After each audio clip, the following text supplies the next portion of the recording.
एक चुड़ैल एक दिन जंगल में अंधेरा कर देती है। पूरा जंगल काला पड़ जाता है।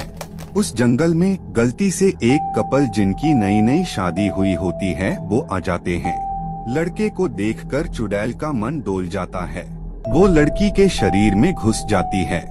लड़का और लड़की जंगल में घूम रहे होते हैं, तभी उनको एक गुफा दिखती है।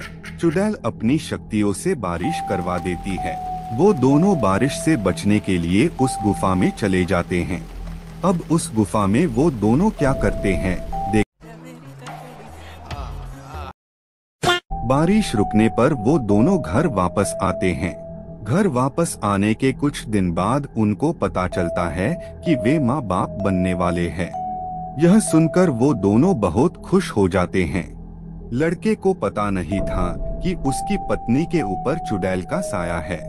अब लड़के को यह सब कैसे पता चलता है कि चुड़ैल लड़की के शरीर के अंदर घुस जाती है और अब उन दोनों का एक बच्चा भी होने वाला था। माँ बनने की खबर सुनकर चुड़ैल बहुत खुश थी, लेकिन उसे ये डर था कि कहीं उसका राज सबके सामने ना आ जाए। उसकी इसी घबराहट ने कैसे उसे पकड़वा दिया। लड़की के प्रेग्नेंट होने के 15 दिन बाद एक रात को लड़के को प्यार करने का मन करता है, लेकिन वो देखता है कि उसकी पत्नी घर में नहीं है और उसे एक गाना सुनाई देता है। मेरी चाहत है। वो जाकर देखता है तो दंग रह जाता है कि उसकी पत्नी आधी रात को नाच रही थी। उसे पता चल जाता है कि उसकी पत्नी मंजुलिका है।